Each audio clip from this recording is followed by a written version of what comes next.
আমার রাসূল তখন ডাক দিবেন, উম্মতরা আয়, দুনিয়ায় তোরা আমাকে দেখিস না, আয় আয়, আরশের ছায়ার নিচে দাঁড়া, আমার হাতে হাউজে কাউসার পান করবি, আয় আয়। সব উম্মতরা দৌড় দিবে, পাগলের মতো হুমড়ি খাইয়া দৌড় দিবে। ফেরেশতারা প্রতিমধ্যে বাধা দেবে, এমনকি বেশিরভাগ উম্মতকেই বাধা দিবে, তোমরা যাইতে পারবা না। ধমক দিয়া বলবে, তুই কই যাস, এদিকে যাইতে পারবি না। বাধা প্রাপ্তরা হইয়া বিকট চিৎকার করবে, ও আল্লাহর রাসূল দেখেন আমাদেরকে আসতে দেয় না। আমার রাসূল খুব বিনয়ের সঙ্গে ফেরেশতাদের বলবেন, ও ফেরেশতারা ওদেরকে বাধা দিও না। মদ, গাঞ্জা, জুয়া, খুন খারাপি, ব্যভিচারী, চুরি, ডাকাতি, উশৃঙ্খলা সব অন্যায় করে বাবা নাক কান কেটে দেয়, চুনকালি মেখে দেয়, ওই সন্তানকে ওই বাবা সম্পদ দেবেন? বরং ওসিয়ত করে যাবেন, নসিহত করে যাবেন, এই সন্তান যেন আমার জানাজায়ও হাজির না হয়। জান্নাত আল্লাহ বানাইছেন আমাদের জন্য, শর্ত আছে, আল্লাহকে ভালোবাসা লাগবে। আল্লাহ যা বলেন, আল্লাহ যা বলেছেন, আল্লাহ যা নিষেধ করেছেন, যেগুলো আমাদের উপরে অবশ্য করণীয় করে দিয়েছেন, ওয়াজিব করে দিয়েছেন, এই সবগুলো মানা লাগবে। যদি কোনো বান্দা আল্লাহর হুকুম না মেনে আল্লাহর অবাধ্য হয়, নাফরমানি, শিরিক, বিদআত, কুফরে লিপ্ত হয়, ওই জান্নাত কি আর ওই বান্দা পাবে? জোরে। বাবার সম্পদ যেই সন্তান পেল না, অবাধ্য সন্তান, এই সম্পদ কি পড়ে থাকবে? যেই সন্তানরা বাবার ভালোবাসার শর্ত পালন করতে পেরেছে, বাবাকে মেনেছে, তাদের মাঝে বন্টন করে দেওয়া হবে। আবু জাহেলের জন্যও আল্লাহ জান্নাত বানিয়েছিলেন। বলেন, আবু জাহেল কি জান্নাত পাবে? কেন? আল্লাহকে ভালোবাসার শর্ত পূরণ করতে পারে। আবু লাহাব পাবে? উতবা সাহেবা পাবে? ফেরাউন, নমরুদ, হামান, সাদ্দাত পাবে? নাস্তিক, মুরতাদ যেগুলো মারা গেছে জান্নাত পাবে? অমুসলিম যারা মারা গেছে জান্নাত পাবে? এই জান্নাতগুলোতে কি আল্লাহ তালা দিয়ে রাখবেন? না। তাহলে এগুলো কি হবে? যারা আল্লাহর বিধান মেনেছে, মানুষ এত সমালোচনা করার পরেও মাথার টুপিটা ছাড়ে নাই, দাড়িটা কাটে নাই, জুব্বাটা ছাড়ে নাই, জিকির ছাড়ে নাই, হারাম খায় নাই, মিথ্যা বলে নাই, গীবত করে নাই, শিরিক করে নাই, বেদাত করে নাই, কুফুর করে নাই, পরের হক নষ্ট করে নাই, এই মানুষগুলোকে আল্লাহ বোনাস হিসেবে ওই জান্নাতগুলো দিয়ে দেবেন। এখন আল্লাহকে কিভাবে ভালোবাসবো? আল্লাহর পছন্দ কি? আমি আপনার বাড়ি মেহমান হয়ে এসেছি, অথবা আপনি আমার বাড়িতে মেহমান হয়ে গিয়েছেন, এই মেহমানদারি করা, আপনি কি পছন্দ করেন সেটা আরেকজন বলবে না আপনি বলবেন? কথা বলে না। আমার পছন্দ নিজে বলবো না অন্য বলবে? আপনার পছন্দ আপনি বলবেন না অন্য কেউ বলবে? এজন্য এই যে হাদিয়া দেয় না, হাদিয়া, আপনি আমাকে হাদিয়া দেবেন কোনো জিনিস, আপনার মন মতো নয়। হাদিয়ার সুন্নত কিছু পদ্ধতি আছে। আপনি মনে করেন আমার বাড়িতে 1 কেজি মিষ্টি নিয়ে গেলেন, এরপরে 5 জন গেছে, 5 জনে মিষ্টি নিয়ে গেছে, আমি কি মিষ্টির দোকান দিব? আরে কথা বলে না। এজন্য যাকে হাদিয়া দেবেন তাকে আগে চিনতে হবে, পরিচয় থাকতে হবে। অপরিচিত লোকের কোনো হাদিয়া হয় না। ভালোবাসার নিদর্শন থাকতে হবে। যাকে দেবেন তার থেকে জেনে নিতে হবে, আপনাকে আমি হাদিয়া দিতে চাই, কি দিলে ভালো হবে? কথা বোঝে না। হাদিয়া সবার সামনে না দেওয়া, গোপনে হাদিয়া দেওয়া, এগুলা হাদিয়ার সুন্নত তরিকা। এবং হাদিয়া দিয়া দোয়া না চাওয়া। হাদিয়া দিয়া, হাদিয়া বলে হালাল রুজির থেকে কোনো বিনিময় ছাড়া মোহাব্বতের নিদর্শন স্বরূপ সুন্নত হিসাবে যেটা দেওয়া হয় এটার নাম কি? হাদিয়া। বিনিময় ছাড়া দিয়া বলেন একটু দোয়া করেন, তার মানে দিলেন, এখন দোয়া করেন। কথা বোঝে না? হাদিয়া দিয়া দোয়া চাওয়া যায় না, দোয়া চাইলে দোয়াই, হাদিয়া দেওয়া যায় না, আর হাদিয়া দিলে দোয়া চাওয়া যায় না।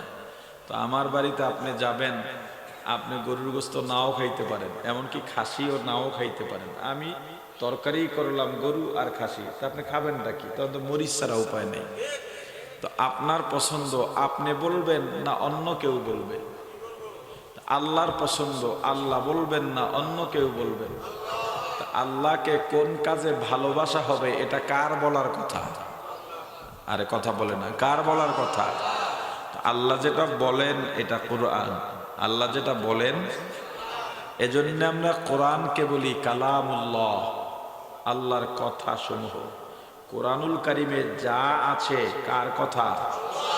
এজন্য নামাজে যখন তেলাওয়াত করবা, ওয়ারাত্তিলিল কুরআনা তারতিলা, যখন তেলাওয়াত করবা নামাজে হোক নামাজের বাইরে হোক, তখন আদব বজায় রেখে তারতিলের সঙ্গে সুমধুর কণ্ঠে আদব বিনয়ে নিয়ে তেলাওয়াত করতে হবে। সামনে রমজান, হাফেজরা পাল্লা দেয় মসজিদে, কে কার আগে খতম শেষ করতে পারে। পূব পাড়ার মসজিদে 30 মিনিট লাগছে, দক্ষিণ পাড়ার কমিটি হাফেজদের উপরে খেপা, আপনার 5 মিনিট বেশি লাগলো কেন? তাড়াতাড়ি শেষ করাটাকে ক্রেডিট মনে করে। জীবনটাকে এভাবে ধ্বংস করে দেবেন না। প্রপার সহি তরিকায় খতম তারাবি পড়লে এক পারা কোরআন তেলাওয়াত করে 20 রাকাত নামাজ পড়তে কমপক্ষে 1.5 ঘন্টা সময় লাগবে। আর যে 6 দিন 1.5 পারা পড়বে, ওই 1.5 পারায় 6 দিনে কমপক্ষে 2 ঘন্টা করে লাগবে। আমাদের দেশে এটা লাগে। কিছু কিছু মসজিদ আছে আলহামদুলিল্লাহ, যাত্রাবাড়ি মাদ্রাসায় 2 ঘন্টার আগে তারাবি শেষ হয় না। কি সুন্দর তেলাওয়াত! বাইতুল মুকাররমে এটা আছে, আরো কিছু কিছু মসজিদ আছে। আপনি কথা বলবেন আল্লাহর সঙ্গে, কিভাবে বলবেন? এই যে জিকির করি না আমরা, জিকির করি, আল্লাহকে ডাকি আল্লাহ আল্লাহ। কাকে ডাকি? জোরে বলেন। আল্লাহকে কেমনে ডাকবেন বলেন? বলেন তো কেমনে ডাকবেন? আল্লাহ আল্লাহ আল্লাহ, এইটা আমার কোনো দলিল দিয়েন না। কোন হুজুরে কেমনে জিকির করে, কোন দরবার কেমনে করে, এটা আমারে বলেন না। আপনার আমার কথা পছন্দ হলে নেবেন, না হয় মাঠে রাইখা বাসায় যাইয়েন। আমার দায়িত্ব আমি একটু বলে যাওয়া, কারণ এই দায়িত্ব আমাকে দিয়েছেন আল্লাহ। আল্লাহ বলেছেন ফাযাক্কির ওয়াজকর ইন্নামা আনতা মুযাক্কির, কারণ তুমি শুধু ওয়াইজ, এর বেশি কিছু না। লাস্তা আলাইহিম বিমুসাইতির, আমি তোমাকে দারোগা এসপি ওসি বানাইয়া পাঠাই নাই, জোর কইরা ধইরা নিয়া পিটাইয়া পিটাইয়া শিকার পাওয়াবা। কথা বুঝে না? আল্লাহকে কিভাবে ডাকা উচিত? জিকির এমন এক ইবাদত, এটা করা ফরজ না, ওয়াজিব না, সুন্নতে মুআক্কাদাও না, কিন্তু জিকির এমন এক ইবাদত, এমন এক ঔষধ, এমন এক প্রেসক্রিপশন, জিকির দ্বারা মানুষের চোখে পানি আসতে বাধ্য। জিকির মানুষের শক্ত কলবকে নরম বানায় দেয়, কিন্তু সেটা জিকির করার মতো করতে হবে। মনে দিলে লাগাইয়া, দিলে লাগাইয়া, চিল্লা পাল্লা কইরা না, আবার একেবারে কেউ শুনবে না এমনও না। স্বাভাবিকভাবে যে আমরা কথা বলি, এই যে আমি কথাটা বলি, এটা আমার স্বাভাবিক কথার আওয়াজ। আপনি আমার সঙ্গে দেখা হলো, আসসালামু আলাইকুম হুজুর, ভালো আছেন, এই যে সালাম দিলেন, এটা স্বাভাবিক আওয়াজ, না জোরে। দুনাল জাহ, কোরআনের বাক্য, বেশি আওয়াজ করে নয়। যদিও কেউ কেউ দুনাল জাহারি এই বাক্য দিয়া বলে জোরে জিকির জায়েজ নেই, এটা আসলে ভুল। বলা হয়েছে জোরের কম, জোরে না, তার মানে চুপি চুপি না, স্বাভাবিক গতিতে করে। আল্লাহ আল্লাহ আল্লাহ আল্লাহ আল্লাহ আল্লাহ আল্লাহ আল্লাহ এখন এই জিকিরটাকে নিয়ে গেলেন আল্লাহ আল্লাহ আল্লাহ আল্লাহ, এটা কি হবে? আচ্ছা, লা ইলাহা ইল্লাল্লাহ। قال النبي صلى الله عليه وسلم أفضل الذكر لا إله إلا الله। রাসূল বলেছেন উত্তম জিকিরের নাম লা ইলাহা ইল্লাল্লাহ। উত্তম জিকির লা ইলাহা ইল্লাল্লাহ, ইসমে আযম। লা ইলাহা ইল্লাল্লাহ, লা ইলাহা ইল্লাল্লাহ, লা ইলাহা ইল্লাল্লাহ, লা ইলাহা ইল্লাল্লাহ, লা ইলাহা ইল্লাল্লাহ, লা ইলাহা ইল্লাল্লাহ, লা ইলাহা ইল্লাল্লাহ, লা ইলাহা ইল্লাল্লাহ মুহাম্মাদুর রাসূলুল্লাহ। লা ইলাহা বলে থামবেন না, শ্বাস বন্ধ করবেন না। চরমনায়ের মরহুম আল্লাহর কুতুব সৈয়দ ইসহাক সাহেব রহমাতুল্লাহ আলাইহি বলতেন, আমি সবচেয়ে ভয় পাই লা ইলাহা ইল্লাল্লাহ জিকিরের সময়। কেন? এটা তাকওয়া, এটা তাকওয়ার সর্বোচ্চ স্তরের কথা উনি বলেছেন। এটা মাসআলা না যে লা ইলাহা বলার পরে যদি আমার মৃত্যু হয়ে যায়, ইল্লাল্লাহ তো বলতে পারলাম না, কোনো মাবুদ নাই, এইটা তার তাকওয়ার সর্বোচ্চ স্তর। এর মানে এই সময় মারা গেলে যে তাকে কবরে ধরা হবে এটা না, আল্লাহ পুরা বাক্যের জিকির হিসেবেই কবুল করে নেবেন, কিন্তু তাকওয়ার স্তর। লা ইলাহা ইল্লাল্লাহ, এই যে থামসি মাঝখানে, এটা থামা যাবে না, একসাথে পড়বেন। যত কষ্ট হয়ে যায় আজান দেয় না, আশহাদু আল্লা ইলাহাকে অনেকক্ষণের পরে হা কইয়া থামে, কতক্ষণ পর কয় ইল্লাল্লাহ। এটা কিন্তু আজানের সুন্নত তরিকা না। আশহাদু আল্লা ইলাহা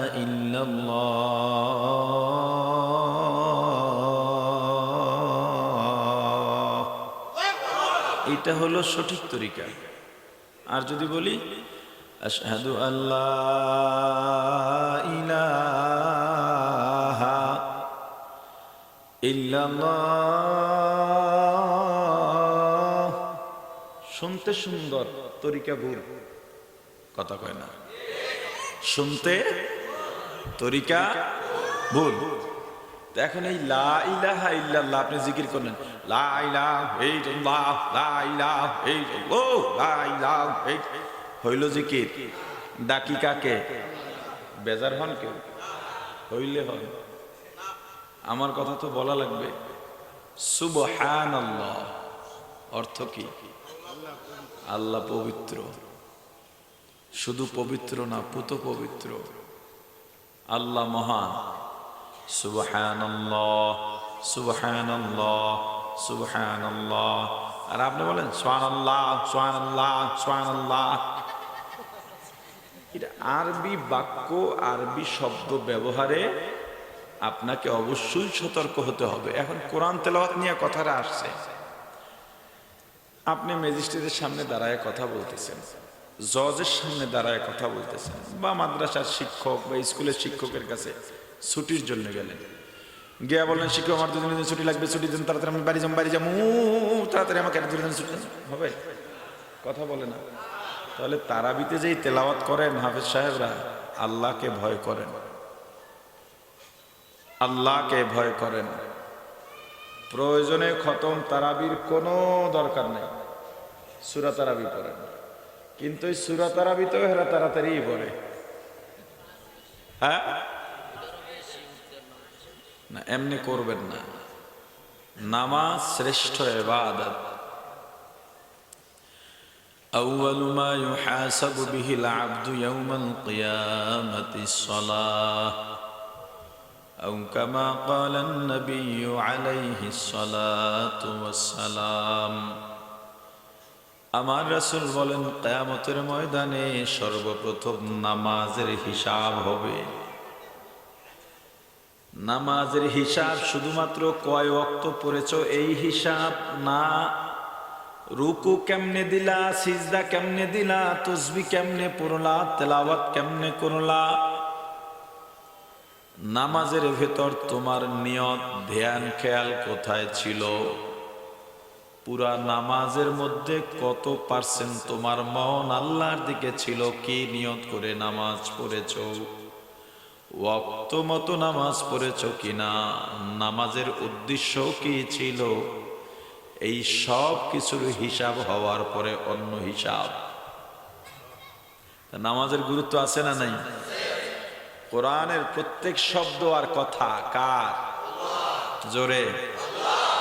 এই কোরআন দিয়া আল্লাহ জানাইছেন, রাসূল আপনি জানাইয়া দেন আমার পছন্দ আমি বলে দিলাম, কি করলে আমার ভালোবাসা হবে। ইন কুনতুম তুহিব্বুনাল্লাহ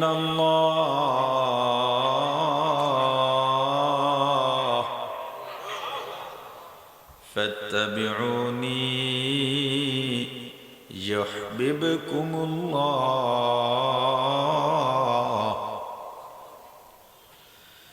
ওয়া ইয়াগফির লাকুম যুনুবাকুম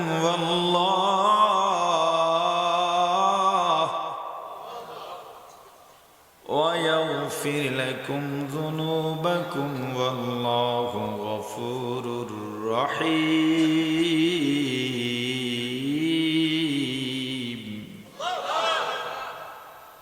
আমার রাসূল আল্লাহর পক্ষ থেকে জানায় দেন, দুনিয়ার উম্মত যদি আল্লাহকে ভালোবাসতে চাও, কেন চাইবা?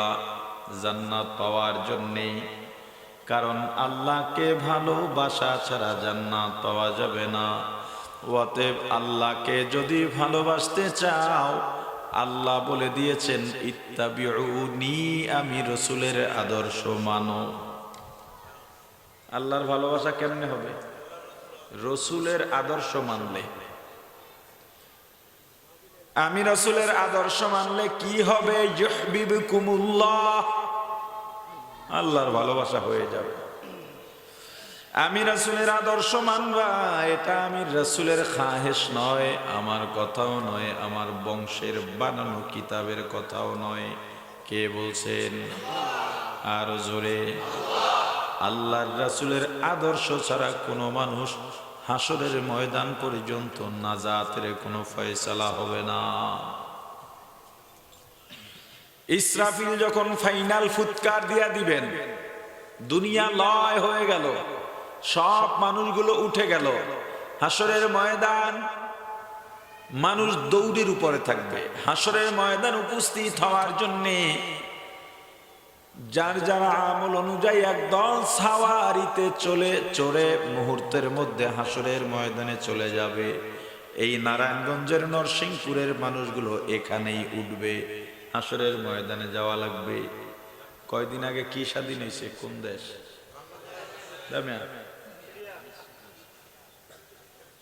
সবাই বলছে, দেখছেন?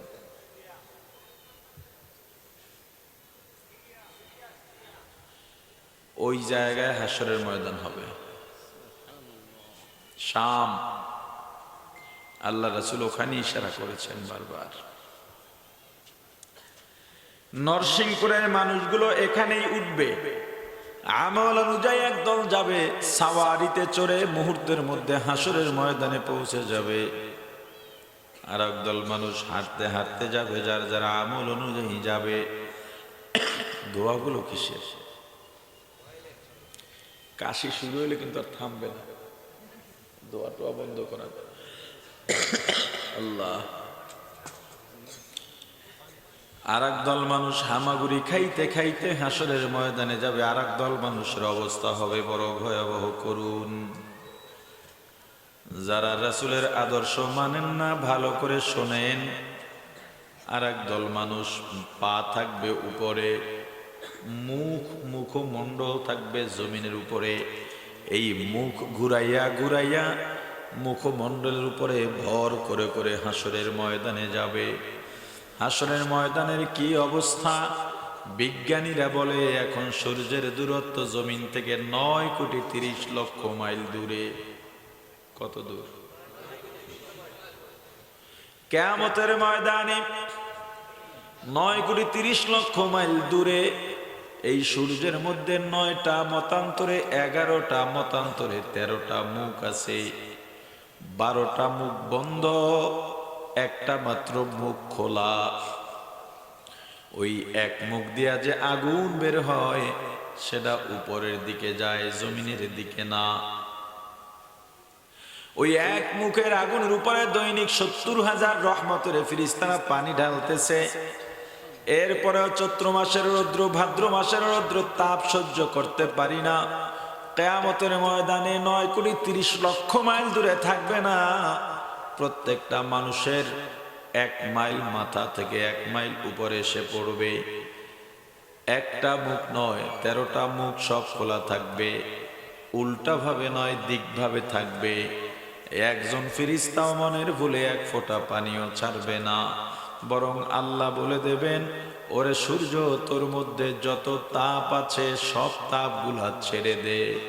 সূর্য যখন তাপ ছেড়ে দেবে, হাসরের ময়দানের মানুষগুলো পাগলের মতো হয়ে যাবে, ছুটাছুটি করবে, দৌড়াদৌড়ি করবে। গরমে ঘামতে ঘামতে হাসরের ময়দানটা ঘামের দরিয়া হয়ে যাবে, সব মানুষগুলো পেরেশান হয়ে যাবে। আমল অনুযায়ী কারো কারো পায়ের টাকনু পর্যন্ত ঘামে ডুবন্ত থাকবে, কারো কারো হাঁটু পর্যন্ত ঘামের মধ্যে ডুবানো থাকবে, কারো কারো কোমর, কারো কারো গলা, আর কেউ কেউ ঘামের মধ্যে হাবুডুবু খাবে। এমন একটা কঠিন মুহূর্ত, নবীরা পর্যন্ত নিজেদেরকে নিয়ে ব্যস্ত থাকবেন। সবাই সবাইকে চিনবে, তবে কেউ কাউকে পরিচয় দেবে না। শুধু হাহাকার করবে আর চিন্তা করবে তাড়াতাড়ি হিসাব হয়ে যাক, হিসাব হয়ে যাক। এমন কঠিন একটা পরিস্থিতি আর পরিবেশ তৈরি হবে, ময়দানবাসীরা মনে করবে হিসাবটা হয়ে গেলেই বুঝি আমরা বেঁচে গেলাম। এমন কঠিন পরিস্থিতির সম্মুখীন হবে হাসরের ময়দান। অথচ তারা জানে না, বিচার হয়ে গেলে জাহান্নাম যদি হয়ে যায় আরো কঠিন আযাব হবে। এইভাবে হাসরের ময়দানে 40,000 বছর, কয় বছর? 40,000 বছর পর্যন্ত হাবুডাবু খাবে। 40,000 বছর, এটা দুনিয়ার 40,000 না। পরকালে একদিন সমান সমান দুনিয়ায় 50,000 বছর। পরকালের একদিনে দুনিয়ায় কয়দিন? আর জোরে কন, 50,000 বছর। এই পরকালের গণনায় 40,000 বছর হাসরের ময়দানে ঘামের মধ্যে হাবুডুবু খাবে, আর মনে করবে আল্লাহ এই অবস্থা থেকে বাঁচান। সবাই অপেক্ষা করবে, আরে বিচারটা হয় না কেন, আল্লাহ বিচার শুরু করেন না কেন। মনে করবে বিচার হইলেই বুঝি বেঁচে যাবে। শুধুমাত্র মুহাম্মাদুর রাসূলুল্লাহ সাল্লাল্লাহু আলাইহি ওয়াসাল্লাম সিজদায় পড়ে উম্মতি উম্মতি বলে কাঁদবেন। 40 বছর হয়ে যাওয়ার পর, 40,000 বছর হয়ে যাওয়ার পর একদল ফেরেশতা নামবেন হাসরের ময়দানে। সবাইকে চুপ করতে বলবেন যে এখনই বিচার শুরু হবে। সবাইকে একটা সাইড করে দেবেন, তারা সারিবদ্ধ দাঁড়াবেন, বিচার শুরু হবে। হই হুল্লোড় বন্ধ, কথা চলবে না, আওয়াজ হবে না। আল্লাহর বিচারের কুরসি সাজানো হবে। একদল ফেরেশতা যাবে আমার রাসূলের কাছে, ইয়া রাসূলুল্লাহ, ইয়া হাবিবাল্লাহ, আপনি মাথা উঠান আর কাঁদেন না। আমার রাসূল বলবেন, আল্লাহ আপনি আমাকে প্রতিশ্রুতি দিয়েছিলেন আজকে আমার সুপারিশ কাজে লাগবে। আল্লাহ বলবেন আপনি সুপারিশ করেন, আপনার সুপারিশ রাখা হবে। আমার রাসূল বলবেন, আল্লাহ আমার উম্মতেরা কষ্ট পাচ্ছে, বিচার কার্য শুরু হলে ভালো হয়। আল্লাহ বলবেন আপনার সুপারিশ মানা হলো। এরপরে আল্লাহর কুরসি সাজাবেন, পিনপন নীরবতা, কোনো আওয়াজ নাই, শব্দ নাই, সব ভয় থরথর করে কাঁপতেছে। জান্নাত জাহান্নাম ভয়ে কাঁপবে।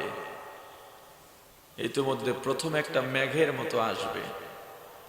আল্লাহ কুরসিতে বসবেন, শাহী মসনদে বসবেন বিচারের জন্য। আল্লাহর সামনে মিজানের পাল্লা দাঁড় করানো হবে। এক একটা পাল্লা এক একটা দুনিয়ার সমান হবে। একজন একজনের নাম ডাকা হবে, অমুকের পুত্র অমুক আসো, অমুকের পুত্র অমুক আসো, অমুকের পুত্র অমুক আসো, অমুক এলাকার অমুকের পুত্র আসো।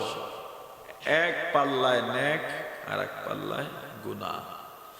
যদি আল্লাহর দয়া হয়, নেক কম হইলেও ওই বান্দার নেকের পাল্লা আল্লাহ ভারী করে দিবেন।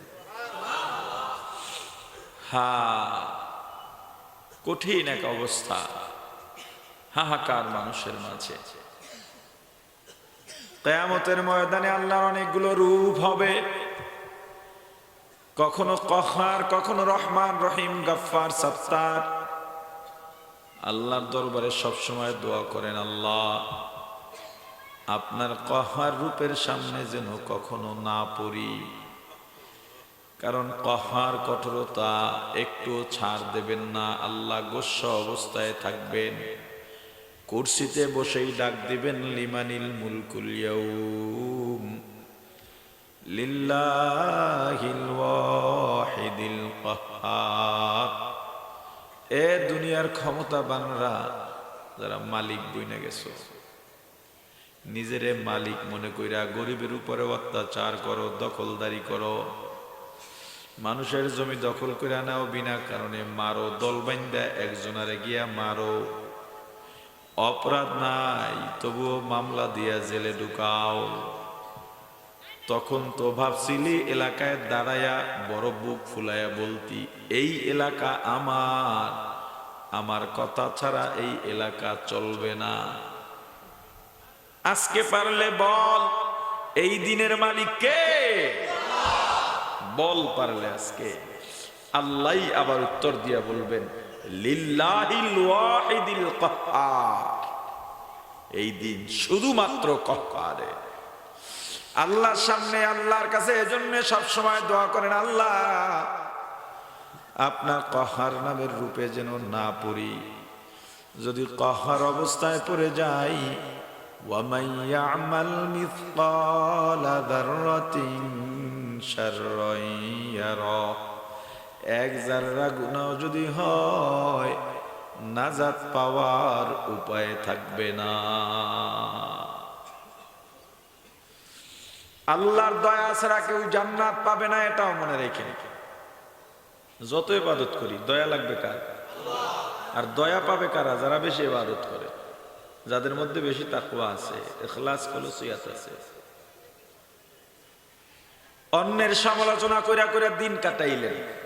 আল্লাহর এক নাম সাত্তার, এক নাম কি? সাত্তার অর্থ কি জানেন? কথা কয় না। যে গোপন রাখে তারে সত্তার কয়। আল্লাহ বান্দার গুনাহ গোপন রাখেন, এই দুনিয়াতেও গোপন। আল্লাহ গুনাহ প্রকাশ করে দিলে আজকে মাতবার থাকতো না, ইমাম থাকতো না, বড় হুজুর থাকতো না। একটা এক্সাম্পল আপনাদেরকে দিই, আল্লাহ কতটা গুনাহকে গোপন রাখতে চান। জেনার বিচার, বেবিচার, জেনার বিচার যদি বিবাহিতরা জেনা করে তাহলে পাথর মেরে উড়িয়ে দাও, আর অবিবাহিতরা করলে দোররা। কিন্তু যে বিচার করবে, শর্ত 4 জন ব্যক্তির সাক্ষী লাগবে। জ্ঞান সম্পন্ন প্রাপ্তবয়স্ক কয়জন সাক্ষী? 4 জনই পুরুষ হতে হবে, সরাসরি জেনা করতে দেখছে এমন 4 জনকে লাগবে। আচ্ছা, এখন আমাকে বলেন, কোন ব্যক্তি 4 জন সাক্ষী রেখে জেনা করবে? আরে বলে না। তাহলে আল্লাহ এই শর্ত কেন দিলেন? আপনারা তো জানেন যে 4 জন সাক্ষী রেখে করবে না। আল্লাহ চাইতেছেন শাস্তির ক্ষেত্রে জেনার থেকেও বড় অপরাধ আছে, কিন্তু সামাজিক বেধির মধ্যে এইটা সবচাইতে খারাপ, এজন্য এটা গোপন রাখো। যে বান্দার গুনাহ গোপন রাখে না, কিয়ামতের ময়দানে আল্লাহ তাকে সামনে দাঁড় করাইবেন। আমার বান্দাকে তুই লজ্জিত করছিলি কেন? কারণ আমার বান্দা গুনাহ করে আমার দ্বারে মাপ পাইয়ে সে তো জান্নাতে চইলাও গেছে। কথা বলে না। অন্যের সমালোচনা না করে নিজেকে সমালোচনার কাঠগড়ায় দাঁড় করান। প্রতিদিন রাতে যখন ঘুমাইতে যাবেন, ঘুমের আগে আয়নার সামনে দাঁড়ান। আয়নার মধ্যে আর একজন দেখতে পাবেন। আয়নার সামনে দাঁড়াইলে আয়নার মধ্যে একজন দেখা যাবে। ওই তাকে প্রশ্ন করেন, সকাল থেকে এ পর্যন্ত কি কি কাজ করেছিস? আয়নার মধ্যে যাকে দেখেন তাকে প্রশ্ন করেন, আজকে সারাদিন কি করেছিস? তোর কাছে একজন মুসাফির আসছিল, একজন সওয়ালকারী ভিক্ষুক আসছিল, হাত নাই অথবা পা নাই, ধমক দিয়া তারায় দিছিস, বল এটা ঠিক করছিস কিনা? এটা আয়নার মধ্যে যে তাকে জিজ্ঞেস করে। আজকে 5টা মিথ্যা বলেছিস, ঠিক করেছিস কিনা? আজকে কি কি কাজ করেছিস?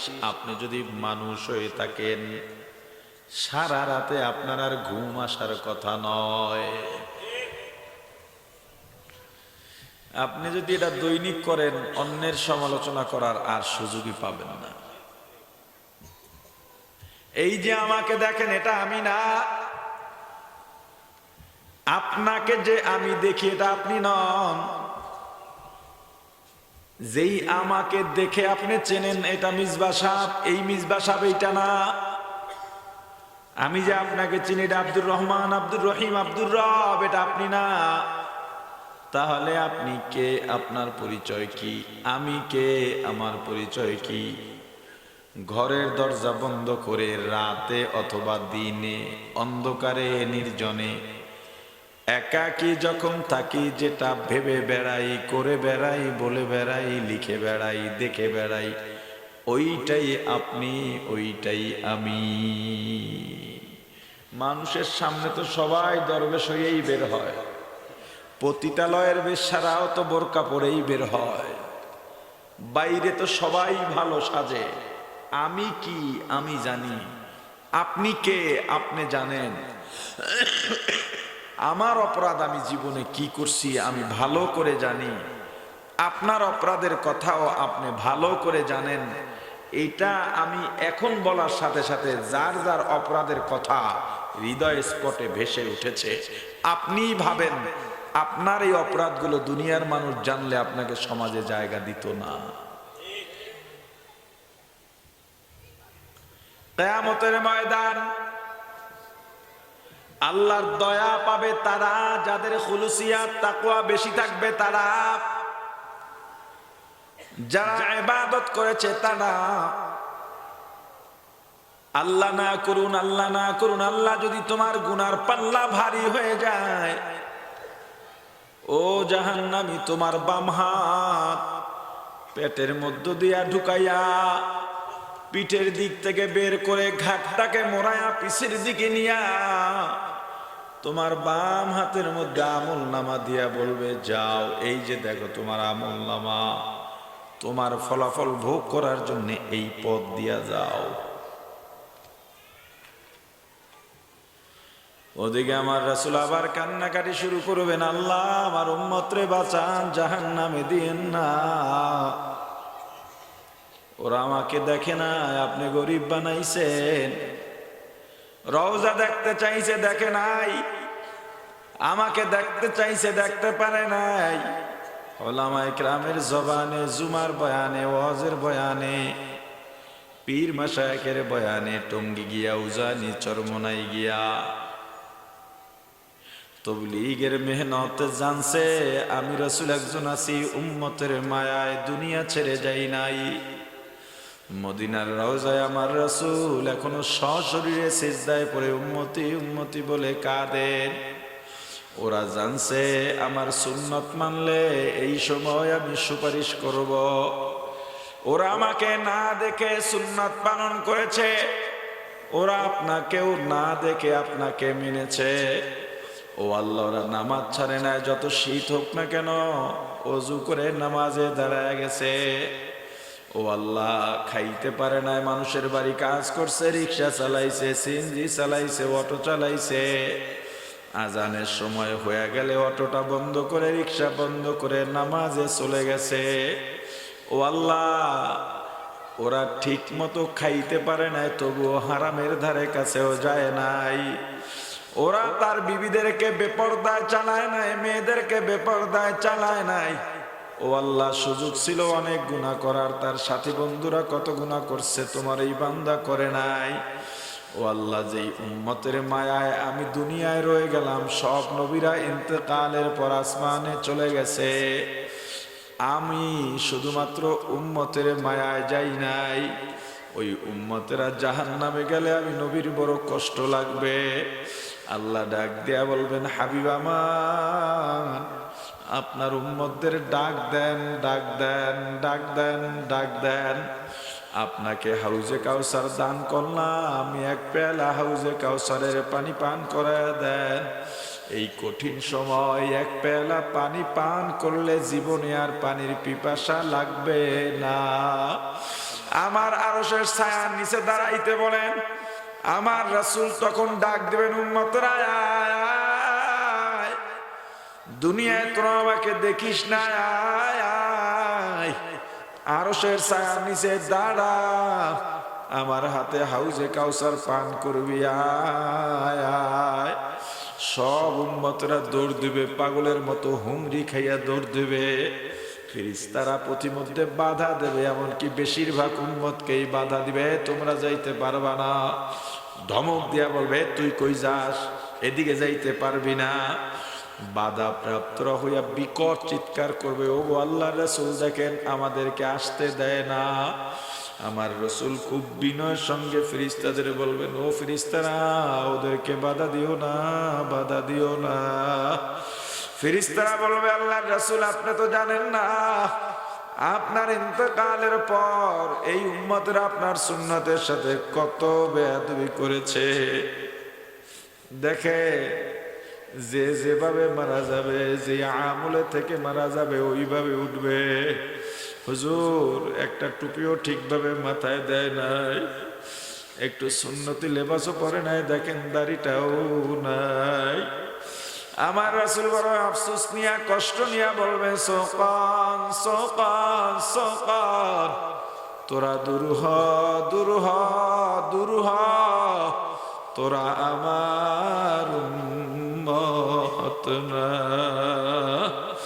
ওই বাম হাতে আমলনামা নিয়ে রওনা দেবে তোমার পথ এদিকে, আর একদিকে জান্নাতীদের নেকের পাল্লা ভারী হয়ে যাওয়ার পর তাদের ডান হাতে আমলনামা দিয়া বলবে, তোমার পথ এদিকে, জান্নাতীও যেদিকে, জাহান্নামীও সেদিকে। কারণ কি, আর একটা ঘাটি এখনো সামনে আছে, ওই ঘাটির নাম পুলসিরাত।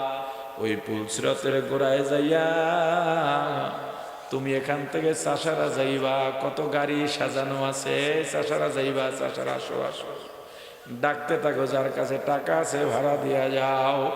আর ওই পুলসিরাতের গোড়ায় যারা রাসূলের আদর্শ দুনিয়ায় মানছে ওদেরকে ডাকবে ফেরেশতারা বিশাল বিশাল সাওয়ারি নিয়া, এ রাসূলের আদর্শওয়ালা কারা আছো, আসো আসো আসো আসো, তোমাদের জন্যে সাওয়ারি প্রস্তুত আছে। পুলসিরাত দেখবে বিশাল মহাসড়কের মতো, দৌড়াইয়া দৌড়াইয়া চোখের পাওয়ার, চোখের পলকের মধ্যে পার হইয়া যাইতেছে। আর জাহান্নামীরা দেখবে একেবারে চুলের মতো চিকন, ধার দেখা যায়, চকচক করে ধার।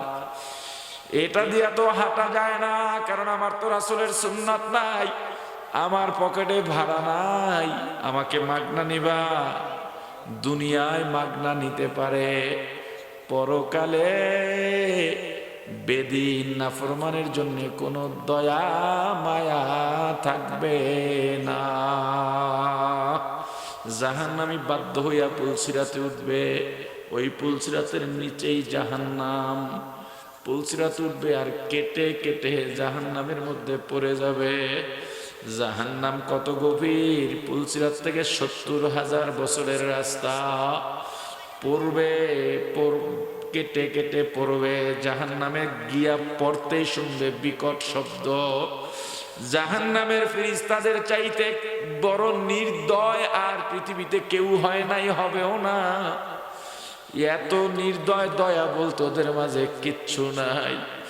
এত জোরে জোরে চিৎকার করবে, এত কঠিন, এত বিকট আওয়াজ, আজকে পটকার আওয়াজে পাখি মারা যায়। আর ওই জাহান্নামে জাহান্নামী ফেরেশতাদের চিৎকারে জাহান্নামীদের কানের পর্দা ফেটে মাথার মগজগুলো শরবত হইয়া আর এক কান দিয়া ফিনকি দিয়া বের হইয়া যাবে। আর একদিকে শুনবে বাঁচাও বাঁচাও বাঁচাও, আর পারি না। আর একদিকে শুনবে একটু দয়া করো, তোমাদের কি দয়া মায়া নাই? জাহান্নামী আর এক জাহান্নামকে জিজ্ঞেস করবে, এ ভাই এদিকে কিসের চিৎকার? বলবে একদল জাহান্নামী ওলামায়ে কেরাম এত বলার পরেও আল্লাহর রাসূলের আদর্শ মানে নাই। ওদেরকে জাহান্নামের ফেরেশতারা জাহান্নামের হাতুড়ি নিয়ে এত জোরে জোরে মারতেছে, এক এক হাতুড়ির বাড়িতে 1 মাইল 2 মাইল 100 মাইল মাটির মধ্যে চলে যায়। আবার ফেরেশতারা ওখান থেকে টেনে হেসড়ে বাইর করে উঠাইতে উঠাইতে গোস্ত ছিঁড়ে ছিঁড়ে থেকে যায়, হাড্ডি ছিঁড়ে ছিঁড়ে থেকে যায়। আবার ওদেরকে পুরা শরীর গঠন করে আবার মারে। বলে এদিকে করুণার তো না, এটা কিসের? বলে আর একদল জাহান্নামীকে জাহান্নামের পানি উত্তপ্ত গরম বানায়া, এত গরম এত গরম এত গরম, মাথার উপর দিয়া ছাড়ে, গায়ের গোস্ত গুলো খসে খসে পড়ে যায়, হাড্ডি গুলো দাঁড়িয়ে থাকে। একদল জাহান্নামী দৌড়ায় পালাবার জন্যে। এ রাসূলের আদর্শ দ্বারা মানো না, কি মনে করছে? একবার যদি চিন্তা করো, এখন যদি মারা যায় আমার যে আমল, আমার কি অবস্থা হবে? এই চিন্তা যদি করতা,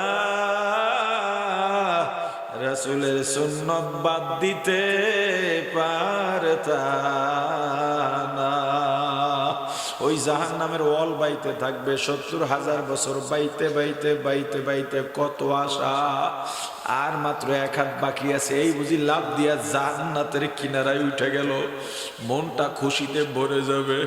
ওই 1 হাত বাকি যখন ধরতে যাবে, হাত পিছলাইয়া আবার নিচে পড়ে যাবে।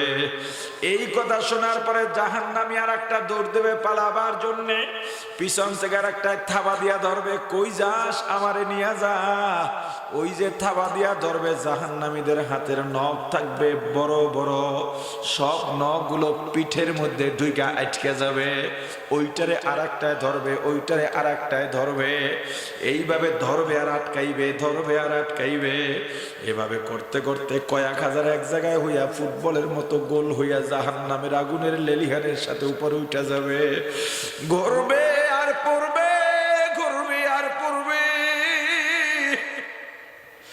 ছুটতেও পারবে না। একটা সময় টানাটানি করতে করতে এক একটার কলিজা ছিঁড়া নিয়ে এক একটা এক এক দিকে গিয়া পড়বে। রাসূলের আদর্শ যদি না মানো আমার ভাই, আর একদল চিৎকার দিয়া ডাকবে, ও আল্লাহ, আল্লাহকে ডাকবে ডাকবে। আজকে যারা আল্লাহকে ডাকো না, কিয়ামতের ময়দানে ডাকবি, পাগলের মতো ডাকবি, আল্লাহ ডাকের জবাব দেবেন না। আজকে যদি আল্লাহকে একবার আল্লাহ বলে ডাক দাও, আল্লাহ 10টা মতান্তরে 100টা জবাব দিয়ে দেবেন। আল্লাহ বলেন, বান্দা দুনিয়ায় এত মায়া করলাম, এত দয়া করলাম, অথচ আমি আল্লাহকে ডাকলি না, ডাকলি তো না, ডাকলি না। আমি আল্লাহ তোর মায়ের গর্ভে তোকে পাহারা দিছি। এ বান্দা দুনিয়া আসছি, তোর কান্না ছাড়া কোনো ভাষা নাই। আমি আল্লাহ তোর মায়ের মধ্যে সেন্সর লাগাই দিছি, কখন কি জন্যে কাঁদিস তোর মা বলতে পারতো। যখনই তুই ডাক দেস, ওয়া করে ডাক দেস, তোর ভাইও বলতে পারে না, বোনও বলতে পারে না, মামা খালা ফুফু এ মামাও জানতে পারে না, কিন্তু তোর চাচাও পারে না, তোর বাবাও পারে না। কখন কি জন্যে কাঁদিস তোর মা কিন্তু বলে দিতে পারতো। এটা তোর মায়ের কারামতি নয়, তোর প্রতি আমি আল্লাহর দয়া। এ বান্দা, আস্তে আস্তে আমি আল্লাহ তোর জবানে ভাষা দিলাম, আমি আল্লাহ হাড্ডি শক্ত বানাইলাম, শক্তি দিলাম, কিন্তু বড় হয়ে গেছো, যৌবন দিছি, আমি আল্লাহরে মানলি না রে যুবক। সারাদিন কাজ করিস, ক্লান্ত হয়ে যাস, আমি আল্লাহ রাত্র দিলাম বিশ্রামের জন্যে, অথচ তুই জানিস না আমি আল্লাহ লা তাখুযুহু সিনাতুন ওয়ালা নাওম। আমি আল্লাহ ঘুমাই না, আমি আল্লাহকে তন্দ্রায় ধরতে পারে না। কারণ তুই যদি গভীর রাতে উঠে আমি আল্লাহকে একবার আল্লাহ বলে ডাক দিস, আর আমি আল্লাহ যদি ঘুমায় যাই, বল তোর ডাকে কে সাড়া দেবে? ও অথচ তাহাজ্জুদে ডাকছি পাই নাই, ফজর জোহর আসর মাগরিব এশায় ডাকছি পাই নাই, চরমনাই ইজতেমায় ডাকছি পাই নাই, ওয়াজে ডাকছি পাই নাই, সাহারিতে ডাকছি পাই নাই, জিকিরে ডাকছি পাই নাই, দরুদ ইস্তেগফারে ডাকছি পাই নাই। আজকে তুই ডাকিস, আমিও তোর ডাকে জবাব দেব না। জাহান্নামীরা ডাকতে ডাকতে ডাকতে ডাকতে 1000 বছর ডাকার পরে আল্লাহ একটা জবাব দেবেন, কেন ডাকিস? জাহান্নামী বলবে, আল্লাহ পানির পিপাসা সইতে পারি না। আল্লাহ ফেরেশতাদের বলবেন, ও ফেরেশতা, ওদের জন্য কোন পানি বরাদ্দ আছে? জাহান্নামের ফেরেশতা বলবে, আল্লাহ জাহান্নামীরা জাহান্নামে জ্বলতে জ্বলতে জাহান্নামীদের গায়ের রক্ত, চর্বি, গোস্ত, হাড্ডি যেখানে পুইজের নহর বইয়া গেছে, ওইটা হলো ওদের পানি। আল্লাহ বলবেন, ওদের প্রাপ্য পানি ওদের দিয়ে দে, আমারে ডিস্টার্ব দিতে নিষেধ কর। আমার কিছু বান্দা নিয়ে আমি ব্যস্ত আছি। দুনিয়ায় যারা অভাবে ছিল কিন্তু আমারে ছাড়ে নাই, অসুস্থ ছিল কিন্তু আমারে ছাড়ে নাই, প্রতিকূল পরিবেশ ছিল, কেউ ভালো জানতো না কিন্তু আমারে ছাড়ে নাই, রিক্সা চালাইছে আমারে ছাড়ে নাই, অটো সিএনজি চালাইছে কিন্তু আমারে ছাড়ে নাই, এত কষ্ট দিয়ে রাখছি কিন্তু আমারে ছাড়ে নাই। ওদের সাথে আজকে আমার ওয়াদা আছে, ওরা মন ভরে আজকে আমাকে দেখবে। জাহান্নামের ফেরেশতার ওই রক্ত পুঁজগুলা উত্তপ্ত গরম বানাইয়া একটা পেয়ালার মধ্যে নিয়া, এত দুর্গন্ধ আর এত গরম, ওই পুঁজ যদি দুনিয়ার এক কিনারায় ছাড়া হতো, দুর্গন্ধে সব প্রাণী দম বন্ধ হইয়া মারা যাইত। ওই পুইজের এত গরম, গরমে সব গাছপালা পুড়ে ভস্ম হইয়া যাইত। জাহান্নামীর হাতের মধ্যে যখন পেয়ালা দেবে, ওই জাহান্নামীর হাতের গোস্তগুলো খসে খসে পড়ে যাবে। এরপরও পেয়ালাটা ফালাইয়া দেবে না, মনে করবে এই পুইজ পান করলেই বুঝি পিপাসা দূর হইয়া যাবে। এই পেয়ালাটা মুখের কাছে আনবে, মুখের মধ্যে দেওয়ার আগেই পেয়ালার পুইজের তাপে চেহারার গোস্তগুলো ঝলসাইয়া খইসা খইসা ওই পেয়ালার মধ্যে পড়ে ওগুলো পুইজ হইয়া যাইবে। এরপরেও ফেরেশতা থামবে না, ওই পুঁজগুলো মুখের মধ্যে যখনই ডক ডক করে দেবে, পেটের নাড়ি বুড়ি পচাইয়া গলাইয়া পায়খানার রাস্তা দিয়া গর গর করে বের হইয়া যাবে। পিপাসা তো থামবেই না, আরো কোটি গুণে বেড়ে যাবে। বুঝে শুনে কবরে যাও। আমার আল্লাহ বলছেন, রসুলকে মানো, তবে আমি আল্লাহর ভালোবাসা হবে। আদর্শ মানবা, সেটাও আল্লাহ বলে দিয়েছেন, লাকাদ কানা লাকুম ফি রাসূলিল্লাহি উসওয়াতুন হাসানা। আমার রাসূলের আদর্শ শ্রেষ্ঠ আদর্শ। বাজারে গেলে মাছ ভালোটা কেনেন না পচাটা? জোরে। শাকসবজি, কলা, কম দামি জিনিস হইল গিয়া বলেন, ভাই ভালো জিনিসটা দাও। তাহলে আদর্শের ক্ষেত্রে আল্লাহ বলে দিয়েছেন রাসূলের আদর্শ ভালো, এইটা কেন মানো না? ব্যক্তির পিছনে কেন দৌড়াও? ব্যক্তির পিছনে দৌড়াইতে যাইয়া এরপর হুজুর করে গালি দাও, রাসূলের সুন্নত পর্যন্ত অবহেলা করো, তোমার দলের নীতি মানতে যাইয়া, তাদের কর্মসূচি পালন করতে যাইয়া অনেক সময় নামাজের সময়ও মাইক চালাও, এমনকি দল মানো, রসুলের কথা মানতে চাও না। ওলামায়ে কেরামের ব্যাপার, আকীদার ব্যাপার, ইসলামের বিরুদ্ধে কেউ কিছু বলছে, হুজুররা প্রতিবাদ করে, তোমারে জিগাইলে কও আমার দলের কোনো সিদ্ধান্ত আসে নাই, এই দল তোমার কাছে এত বেশি হইয়া গেল। কিয়ামতের ময়দানে আল্লাহ বলবেন, যেই নেতাকে মানো ওই নেতার পিছে পিছে তুমি যাও, আর তোমার নেতা কেমন সেটা তোমার চাইতে ভালো কেউ জানে না। কারণ তুমি যে পদ পাইছো ওইটাও নেতারে কয়েক লাখ দিয়া পাইছো, তো ওই নেতার সাথে যাবা, কথা কয় না। ওই নেতার লগে গেলে জান্নাত পাওয়া যাবে? আল্লাহ বোঝার তৌফিক দান করেন। শ্রেষ্ঠ আদর্শ রাসূলের আদর্শ, আল্লাহ মানার তৌফিক দান করেন। সুবহানাল্লাহ বিহামদিহি সুবহানাকাল্লাহুম্মা ওয়া বিহামদিকা আশহাদু আল্লা ইলাহা ইল্লা আনতা আস্তাগফিরুকা ওয়া আতুবু ইলাইক। পাগড়ি দিবেন, দিয়ে দেন তাড়াতাড়ি। আল্লাহ, এই অসুস্থতা, ও হুজুর